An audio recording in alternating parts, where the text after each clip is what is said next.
Good morning students. आपकी कक्षा जो 10th है उसकी हिस्ट्री जो बुक है उसमें यूनिट नंबर 3 यानी अंग्रेजों का प्रतिकार एवं संघर्ष, यानी अंग्रेजों का प्रतिकार एवं संघर्ष, यानी हमने जो अपनी यूनिट का जो नाम है, टाइटल है लेसन का, अंग्रेजों का प्रतिकार एवं संघर्ष। इस लेसन में हमने देखा है कि पिछली जो क्लास हुई थी उसमें हमने देखा था कि किस प्रकार से प्लासी का युद्ध होता है और प्लासी के युद्ध में यानी जो क्लाइव था वो जो ईस्ट इंडिया कंपनी का गवर्नर, उसने किस प्रकार से सिराजुद्दौला को अपनी ओर, यानी सिराजुद्दौला को हराने के लिए उसने उसके सेनापति को अपनी ओर मिला लेता है और सिराजुद्दौला को गद्दी से उतारकर उसको जगह मीर जाफर, मीर कासिम, फिर वापस मीर जाफर, यानी कहने का मतलब नया घटनाक्रम सा चलता रहता है बंगाल में और आखिरकार उसको यानी बंगाल की दीवानी प्राप्त हो जाती है, बंगाल, बिहार और उड़ीसा की। ठीक है, अब कंपनी क्या करती है, धीरे धीरे अपना साम्राज्य क्या करती है और विस्तार करती है। कंपनी का मतलब है ईस्ट इंडिया कंपनी। तो आज की जो अपनी क्लास होगी उसमें विशेष रूप से मराठों से संघर्ष, यानी उसमें मराठा शक्ति यानी बड़ी परवान प्रति।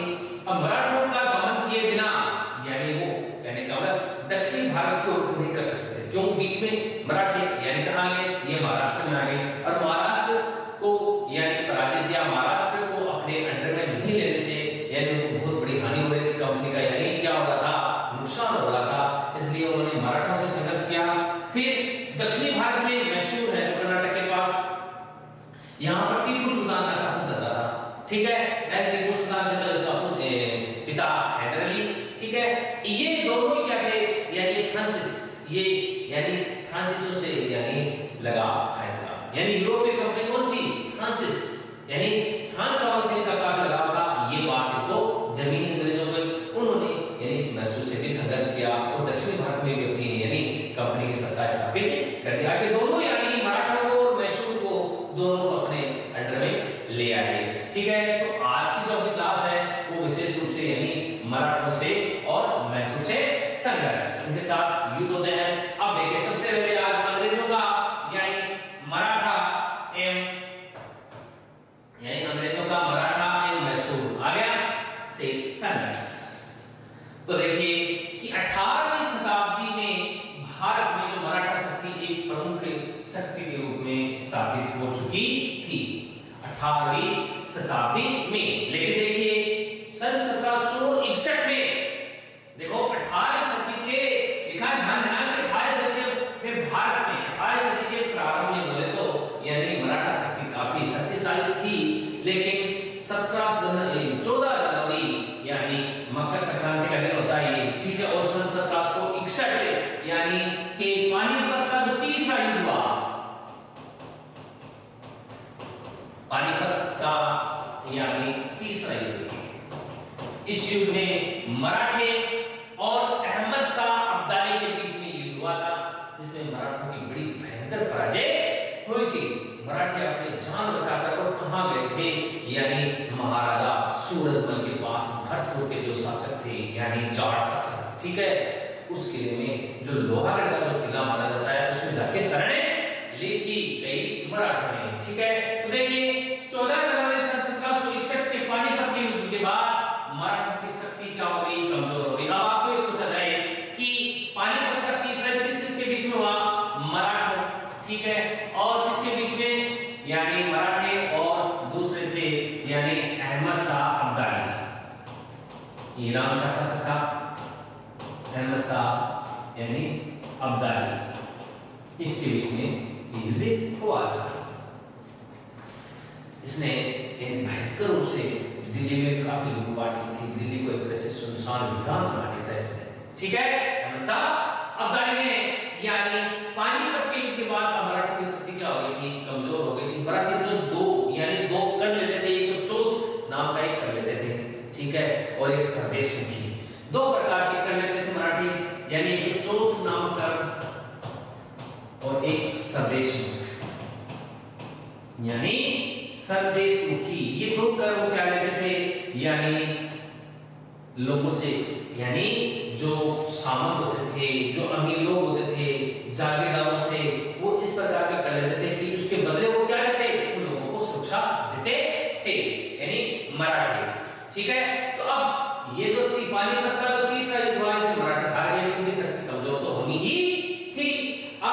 अंग्रेजों को भी भारत पर अधिकार करने से रोकने वाली चुनौती यानी क्या थे, मराठा ही थे। अब अंग्रेज मतलब इसका फायदा उठाया, ठीक है, अंग्रेज मराठों को अपने अधीन करने का यानी अवसर तलाश रहे थे, और तलाश उनको अवसर मिल गया, क्योंकि अब यानी वो कमजोर पड़ गए थे पानीपत के तीसरे युद्ध के बाद। सन 1772 अब देखो पेशवा माधवराव की मृत्यु। यहाँ पर पेशवा क्या है, पेशवा पद है यहाँ पे, ठीक है, एक तरह से प्रधान होता है, प्रधानमंत्री के लेवल का होता है, प्रधानमंत्री होता है वहां का मुख्य रूप से, यानी पूरा प्रशासन इसी के अंदर काम होता है। सन 1700 ईस्वी में पेशवा माधवराव की मृत्यु हो जाती है। उसके बाद क्या है, उसका भाई नारायण यानी क्या बना पेशवा, ठीक है, लेकिन पूर्व पेशवा का चाचा यानी रघुनाथ यानी ये पेशवा बनना चाहता था।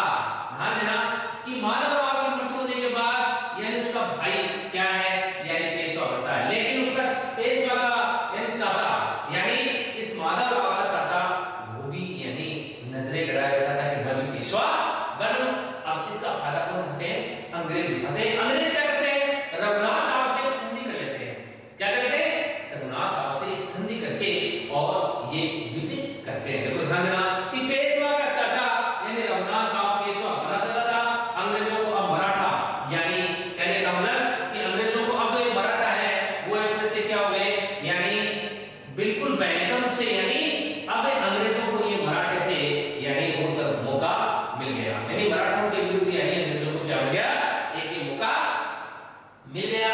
अब देखो राज्य में यानी अंग्रेजों को इस राज्य में, इसमें मराठा राज्य में फूट डालने का जो मौका था वो मिल गया, अवसर मिल गया, वही चीज चाहिए थी। अब देखो अंग्रेजों और रघुनाथ राव के मध्य 6 मार्च और सन 1775 ईस्वी को सूरत की संधि हुई। सूरत की संधि क्या सकते हैं, जिसमें अंग्रेज रघुनाथ राव को पेशवा बनने में मदद करेंगे, यानी का मदद का मतलब कि अब जब युद्ध होगा अपने यानी उस भतीजे से एक तरह से, यानी का मतलब अपने भाई से, वो उससे युद्ध होगा नारायण राव से, तो कहने का मतलब उसमें वो अंग्रेजों की सेना वो किसका साथ देगी, यानी रघुनाथ राव, देखा है, जिसमें अंग्रेज रघुनाथ राव को पेशवा बनने में मदद करेंगे और अंग्रेजों को क्या मिलेगा बनने में, और पेशवा अंग्रेजों को बेसिन सात से और सूरत की लगान का आधा भाग देगा, यहाँ से जो लगान होता है उसका आधा भाग देगा। इस प्रकार रघुनाथ राव की महत्वाकांक्षा तथा बंबई सरकार के द्वारा उसके साथ की गई संधि ने मराठों और अंग्रेजों के मध्य संघर्ष को क्या कर दिया, अनिवार्य बना दिया। अब यानी जो नारायण जो था पेशवा उसके खिलाफ इन्होंने जंग छेड़ दी अंग्रेजों ने। अब इनके बीच में यानी संघर्ष को क्या हो गया था, एक अनिवार्य बन गया था, ठीक है, यानी फूट डालने का मौका जो इनको मिल गया था। अब देखिए आंग्ला मराठा के साथ जुड़े हुए थे। प्रथम जो आंग्ला मराठा यानी आंग्ला का मतलब अंग्रेज, ठीक है, आंग्ला मराठा जो पहला सन 1775 से सन 82 तक हुआ है। इसमें पेशवा था माधवराव, उस समय गवर्नर कौन थे, यानी वॉरेन हेस्टिंग्स थे, ठीक है, ये भारत का प्रथम गवर्नर इनको माना जाता है। और यानी ये सालवाई की संधि के साथ ये समाप्त हुआ सन 1782 में। दूसरा यानी जो आंग्ला मराठा ने हुआ था 1803 से 1806, ठीक है, उसमें पेशवा थे बाजीराव यानी द्वितीय, ठीक है, जॉर्ज उसमें कंपनी का जो गवर्नर था ईस्ट इंडिया कंपनी का, वो जॉर्ज बार्लो वेलेजली बोलते, जॉर्ज बार्लो वेलेजली। और इन्होंने कौन सी संधि की, राजघाट की संधि 1805 ईस्वी में, इसके साथ ये युद्ध समाप्त होता है। तीसरा जो आंग्ला मराठा युद्ध हुआ वो 1817 और 1818 के बीच में हुआ, दोनों उस समय भी यानी बाजीराव द्वितीय ही क्या थे, यानी पेशवा थे। लेकिन यहाँ पर जो गवर्नर है, देखो यहाँ पर जो गवर्नर है वो बदल जाता है, उसका नाम है वारेन लॉर्ड हेस्टिंग्स। तो ध्यान देना हेस्टिंग्स दो हैं, एक तो है वारेन हेस्टिंग्स और एक है लॉर्ड हेस्टिंग्स। यहाँ का इस समय गवर्नर रहता है लॉर्ड हेस्टिंग्स बाजीराव द्वितीय के समय, और पूना की संधि के साथ ये समाप्त होता है जो 1817 में होती है। अगर हम बात करते हैं आगे तो यानी पहला ध्यान दें प्रथम आंग्ला मराठा युद्ध, ठीक है, यानी पहला सन 1775 से सन 1782 यानी 75 से 82 का युद्ध 1761 में होता है। अब इस संघर्ष में ब्रिटिश सेना संगठित मराठा सेना से परास्त हुई, क्योंकि उस समय यानी संगठित थी मराठा सेना, क्या थी? संगठित थी, उसमें एकता थी, ठीक है, फूट नहीं थी, इसलिए अंग्रेज क्या हो गए यानी परास्त हुए। और 29 जनवरी 1799 ईस्वी को बड़गांव की अपमानजनक संधि करनी पड़ी, जिसमें अंग्रेजों के द्वारा विजित प्रदेश यानी मराठों को देने पड़े, ठीक है। यानी आपको यहां से कहने का मतलब अंग्रेजों को कौन से देने पड़े, यानी अंग्रेजों के द्वारा यानी विजित प्रदेश मराठों को वापस लौटाने पड़े। कौन सी संधि करनी पड़ी है? बड़गांव। कौन सी संधि? बड़गांव। ये बड़गांव की संधि क्या कहती है कि जो भी यानी अंग्रेजों ने जो प्रदेश जीते थे वो प्रदेश वापस किसको लौटाने हैं? यानी मराठों को। लिखा है बड़गांव की अपमानजनक संधि है, यहाँ पर अंग्रेजों का एक तरह से अपमान होता है उनसे। इस अपमानजनक संधि करने के लिए को अंग्रेजों को किनके साथ? मराठों के साथ, जिसमें अंग्रेजों के द्वारा जितने भी जो विजित प्रदेश थे वो मराठों को वापस लौटाने पड़े तथा रघुनाथ राव को पूना दरबार के हवाले करने, यानी रघुनाथ राव को पूना दरबार हवाले करने तथा अंग्रेजों द्वारा 41,000 रुपए युद्ध हर्जाने के रूप में देना तय हुआ। अब अंग्रेजों को देना पड़ रहा है, यानी ईस्ट इंडिया कंपनी को 41,000 रुपए यानी हर्जाना है वो देना पड़ रहा है। ये है प्रथम आंग्ला मराठा युद्ध, ठीक है। अगर हम प्रथम आंग्ला जो मराठा युद्ध है यानी सन 1782 और ठीक है। अब देखिए दूसरा जो अंग्रेज यहाँ अंग्रेजों की संधि यानी हो गई, लेकिन अंग्रेज मान रहे नहीं यहाँ पर, ठीक है। वापस से यानी इस अपमानजनक संधि है उसका बदला लेने के लिए फिर वो दूसरा अंग्रेज यानी मराठों के साथ संघर्ष करते हैं, उसको बोलते हैं द्वितीय अंग्रेज या द्वितीय आंग्ला मराठा संघर्ष। ये संघर्ष 1802 से 1805 ईस्वी तक चला। इस संघर्ष का कारण लॉर्ड वेलेस्ली की कौन सी नीति, यानी उस समय यानी कंपनी का जो गवर्नर जनरल था वो बदल गया था। अब आ गया यहाँ पर लॉर्ड वेलेस्ली, और लॉर्ड वेलेस्ली की क्या थी? विस्तारवादी नीति, कंपनी का अधिक से अधिक विस्तार किया जाए, चाहे उसके लिए सैनिक कार्यवाही क्यों ना करनी पड़े। तो इसके लिए लॉर्ड वेलेस्ली की साम्राज्यवादी और महत्वाकांक्षा तथा मराठा सरदारों का आपस में द्वेष, ठीक है। अब मराठा सरदार यहाँ पर संगठित थे, इसलिए अंग्रेजों को पटखनी दे दी। यहाँ पर मराठे के आगे सरदार आपस में लड़ने लगे, फूट पड़ गई है, तो अंग्रेजों को तो ये मौका चाहिए था। तो ये इस मौके की तलाश में था वेलेस्ली, ठीक है, कि मराठा सरदारों का आपसी द्वेष था। इस संघर्ष में मराठा सरदारों ने अलग अलग क्या किया? अलग अलग अंग्रेजों से युद्ध किया। अगर वो एक साथ करते तो कभी अंग्रेज भारत में से चले जाते, लेकिन ऐसा नहीं किया, इन्होंने अलग अलग किया और अलग अलग तो पता ही है सबके सब पराजित हो गए। तो यानी अलग अलग अंग्रेजों से युद्ध किया और पराजित हुए। दक्षिणी भारत में भोसले, यहाँ पे देखो भोसले है, ठीक है, ने संघर्ष किया और 1803 ईस्वी में अमरगांव के यानी युद्ध में पराजित होने पर 17 दिसंबर 1803 ईस्वी को अंग्रेजों से देवगांव की संधि करनी पड़ी। 1803 में देवगांव अलग अलग भोसले, ध्यान देना। अब है लालवाड़ी का युद्ध सिंधिया, अब सिंधिया ठीक है वो भी पराजित हुए।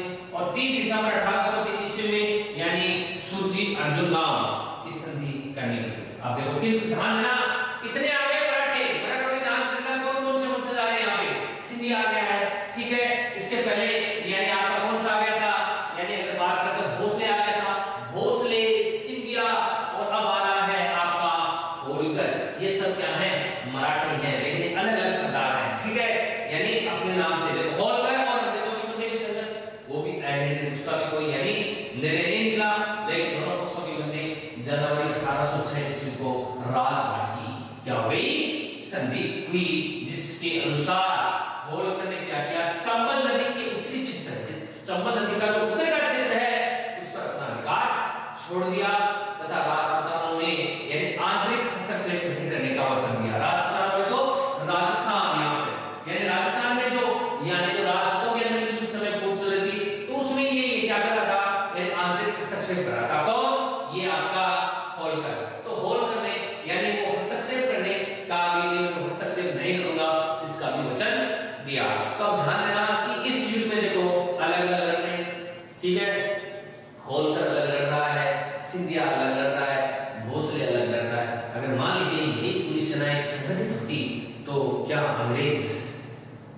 टिक पाते यहाँ पर या उनके सामने नहीं टिक पाते। जिस प्रकार से प्रथम युद्ध में अंग्रेज बुरी तरह हारे, ठीक है, इसी प्रकार दूसरे युद्ध हार गए। यहाँ पर क्या है, मराठा जो साम्राज्य है या मराठे जो सरदार वो आपस में लड़ने लगे और इसी का फायदा अंग्रेजों ने उठा लिया।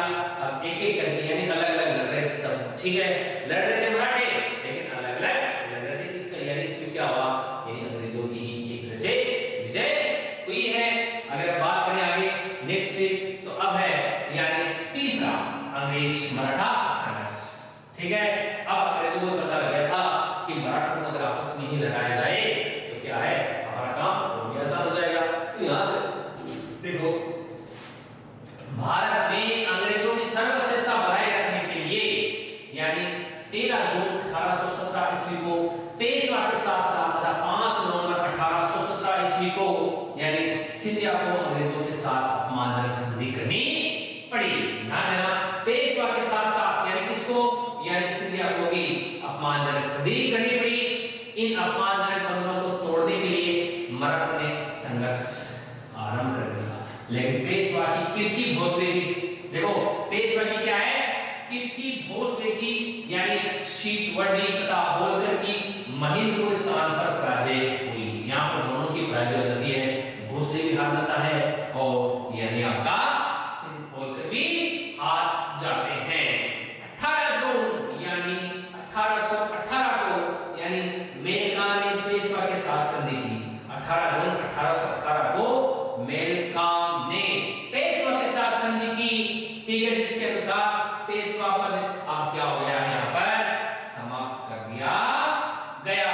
कौन सी संधि के तहत पेशवा पद समाप्त कर दिया गया, मेलकाम यानी मेलकाम ने पेशवा के साथ संधि की यानी मेलकाम की संधि यहाँ पर, जिसके तहत यानी अब पेशवा का पद क्या हो जाता है, समाप्त हो जाता है तथा 8 लाख की पेंशन देकर, कितनी 8 लाख की पेंशन देकर और बिठूर भेज दिया। जहां पर 1852 ईस्वी में यानी इस मेलकाम की क्या हो जाती है, ये जो पेशवा था उसकी मृत्यु हो जाती है। यहाँ से अब इसके बाद में कोई पेशवा नहीं बना। इसका अंतिम पेशवा कौन है, मेलकाम, ठीक है। इस प्रकार अंग्रेजों ने अपनी कूटनीति कौन सी, फूट डालो और राज करो, ठीक है, यानी डिवाइड एंड रूल की नीति से यानी मराठों को भी इस संघर्ष में पराजित कर दिया।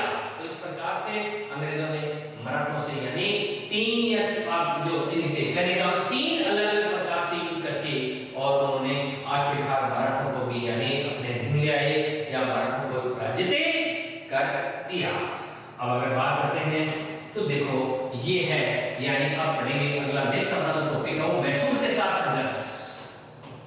जैसे मैसूर कर्नाटक में है, ठीक है। इसमें क्या होता है, देखो इसमें 4 होते हैं, ठीक है।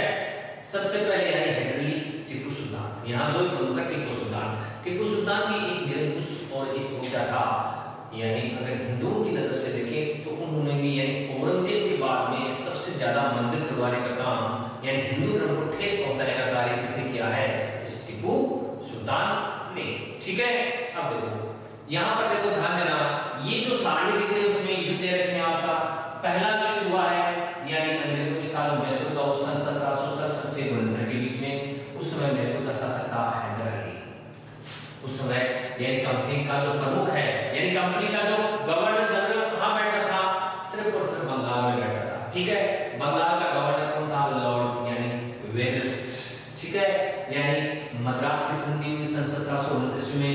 हैदर अली दक्षिण भारत का प्रथम शासक था जो अंग्रेजों से पराजित नहीं हुआ और सारे के सारे पराजित हुए, ठीक है। हैदर अली ने काफी यहाँ पर बड़ी भयंकर रूप से टक्कर दी अंग्रेजों को और पराजित भी नहीं हुआ है। अगर बात करते हैं तो दूसरा युद्ध हुआ है वो 1780 से 84 के बीच में। उस समय भी मैसूर का शासक कौन था, हैदर अली, लेकिन उस समय बंगाल का जो गवर्नर था वो वॉरेन हेस्टिंग्स था। मंगलोर की संधि करी 1784 ईस्वी में। हैदर अली की यहाँ में मृत्यु हो जाती है, उसके बाद टीपू सुल्तान के नेतृत्व में युद्ध हुआ है, ठीक है, इस संधि में। अब तीसरा है, अब यहाँ पे टीपू सुल्तान आ गए, बंगाल का गवर्नर वो भी चेंज हुए यहाँ पर यानी लॉर्ड कार्नवालिस, ठीक है। अब श्रीरंगपट्टनम की संधि इसके साथ ही समाप्त होता है 1742 में। टीपू सुल्तान की स्थिति कमजोर हुई और ऐसा माना जाता है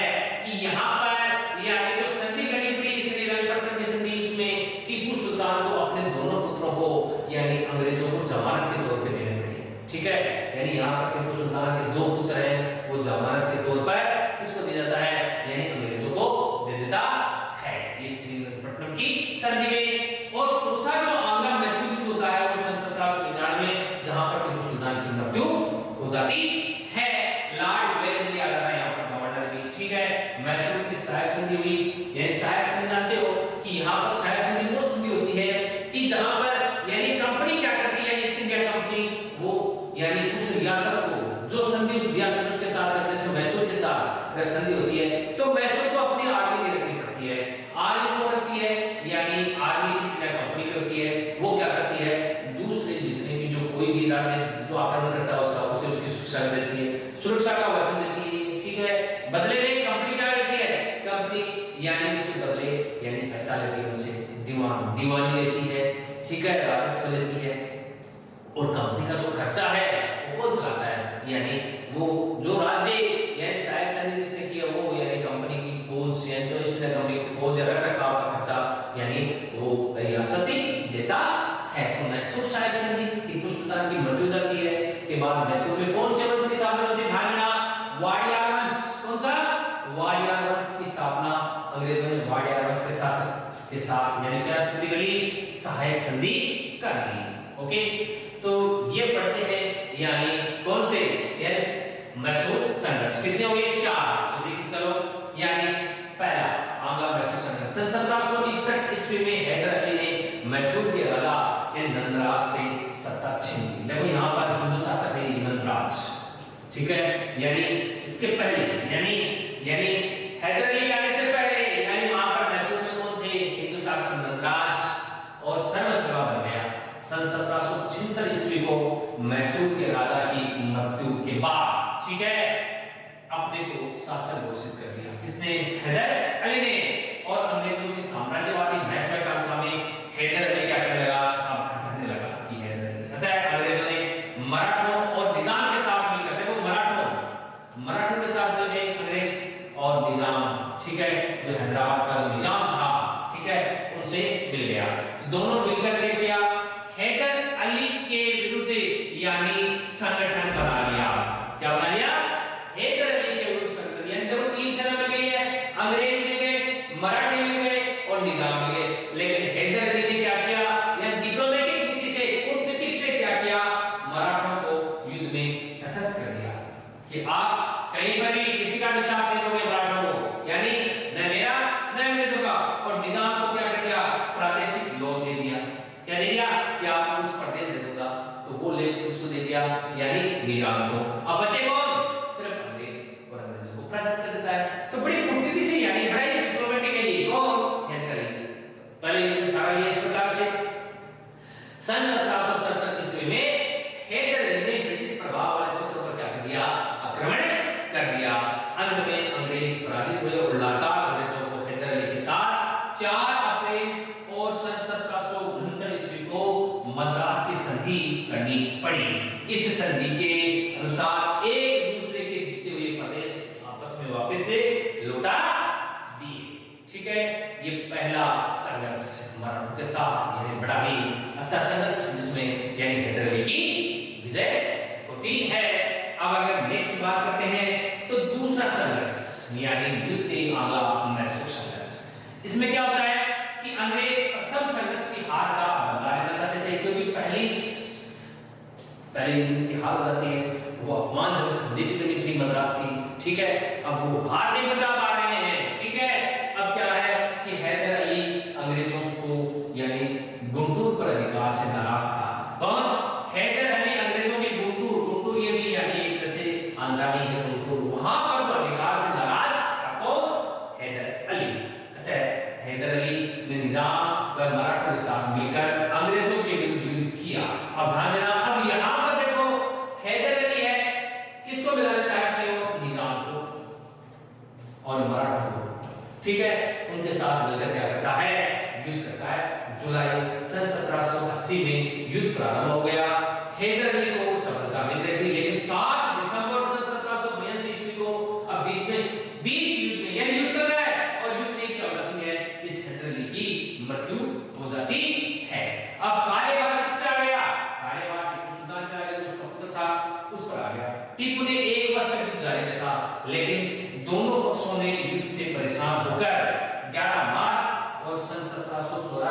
को कौन सी संधि करनी पड़ी? मंगलोर की संधि। कौन सी संधि? मंगलोर की संधि करनी पड़ी। और इसमें संधि में क्या था कि दोनों एक दूसरे के जो जीते हुए प्रदेश है, विजित प्रदेश, वो वापस कर दिए गए। और अंग्रेजों ने मैसूर के मामले में दखल नहीं देने का वचन भी दिया। यानी अंग्रेजों ने मैसूर का जो भी मामला है उसमें दखल नहीं देने का वचन कौन सी संधि में किया? इस मंगलोर की संधि में किया। तो ये था द्वितीय आंग्ल मैसूर संघर्ष। ठीक है, अब यहां पर अंग्रेज यानी दोबारा से युद्ध करते हैं और दोबारा से तो तीसरा अंग्रेज मैसूर संघर्ष का यानी ले आते हैं। तो तीसरा अंग्रेज मैसूर संघर्ष, यहां पर देखिए कि तीसरा आंग्ल मैसूर संघर्ष का कारण क्या था कि अंग्रेज यानी मैसूर प्रभाव समाप्त करना चाहते थे। देखो एक प्रभाव और भी था कि जो मैसूर था और मैसूर का जो शासक टीपू सुल्तान था वो फ्रांसीसियों का मित्र था। अपने राज्य में यानी अपने मैसूर में और अपने ये जो मैसूर में वो यानी फ्रांसीसी कंपनी को ही व्यापार का यानी उसी से व्यापार करवाना चाहता था, उसी को सिर्फ। और ये चीज यानी अंग्रेज इस चीज से काफी वो भी नाराज थे, तो वो भी बदला लेना चाहते थे। तो संघर्ष का कारण इसमें देखा कि अंग्रेज मैसूर का प्रभाव समाप्त करना चाहते थे कि मैसूर का मैसूर अगर दक्षिण में अगर हमें पांव जमाने हैं कंपनी को, तो मैसूर को हराना बहुत ही जरूरी है। इसलिए ये उनकी नाक का सवाल हो गया। तो दूसरी ओर टीपू मालाबार की सुरक्षा हेतु, मालाबार यहाँ पे कहां पे है?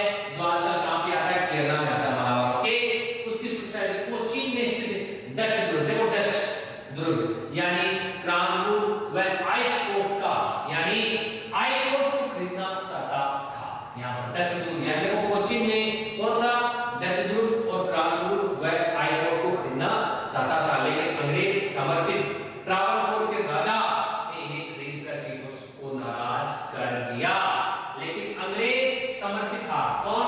ट्रावनकोर। ट्रावनकोर है ये भी केरल में है। ट्रावनकोर यानी के राजा ने क्या किया? इन्हें खरीद कर इनको खरीद कर और टीपू को नाराज कर दिया। किसको कर दिया?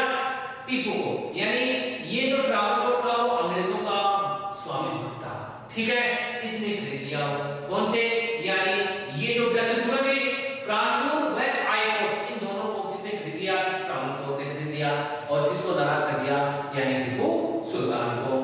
अप्रैल सन 1790 ईस्वी में टीपू ने ट्रावनकोर पर क्या कर दिया? आक्रमण कर दिया। उस समय कंपनी का जो गवर्नर जनरल था वो था यानी कॉर्नवालिस। ठीक है, अब यहां पर जब इसने आक्रमण कर दिया तो ये ट्रावनकोर की सहायता करने के लिए कौन आएंगे? अंग्रेज आएंगे। बिल्कुल ये स्वाभाविक बात थी। तो कॉर्नवालिस ने क्या किया कि विशाल सेना के साथ मैसूर पर आक्रमण कर दिया। टीपू ने वीरतापूर्वक मुकाबला किया, लेकिन अंत में 23 फरवरी और सन 1792 ईस्वी को कौन सी संधि करनी पड़ी? श्री रंगपट्टनम की संधि करनी पड़ी। और इस संधि से यानी मैसूर का आधा भाग चला गया। अब मैसूर का पूरा राज चला था, तो आधा भाग किसको चला गया? अंग्रेजों को। और युद्ध क्षति के रूप में 3 करोड़ की राशि अंग्रेजों को देनी पड़ी और अपने 2 पुत्रों को बंधक के रूप में यानी अंग्रेजों के पास रखना स्वीकार करना पड़ा। ये थे तीसरी जो संधि हुई थी। क्या था? यानी कौन सी संधि? श्री रंगपट्टनम की संधि करनी पड़ी। और रंगपट्टनम की संधि के अनुसार यानी उसको 3 करोड़ रुपए हर्जाने के रूप में देने पड़े। आधा भाग मैसूर का अंग्रेजों को देना पड़ा और अपने दोनों पुत्रों को बंधक के रूप में यानी अंग्रेजों के पास रखना स्वीकार करना पड़ा। तो ये थी तीसरी यानी अंग्रेज मैसूर संघर्ष। अगर बात करें तो चतुर्थ आंग्ला मैसूर युद्ध अब इसमें खत्म कहानी टीपू सुल्तान की। सन 1798 ईस्वी में ईस्ट इंडिया कंपनी का गवर्नर कौन आया? Lord Wellesley. अब यहाँ पर कौन आता है? Lord Wellesley. जो कॉर्नवालिस का बदल जाता है और वेलेस्ली आता है उसके साथ में। वेलेस्ली भी क्या था? एक साम्राज्यवादी गवर्नर था। वो भी कंपनी को यानी ये क्या करता था? विस्तार कर रहा था। उसने निश्चय किया कि टीपू को पूर्णतया समाप्त कर दिया जाए अथवा उसे पूर्णतया अपने अधीन कर, या तो उसको पूर्णतया समाप्त कर दिया जाए या अगर वो उसको यानी अगर वो अपनी हार स्वीकार करता तो उसको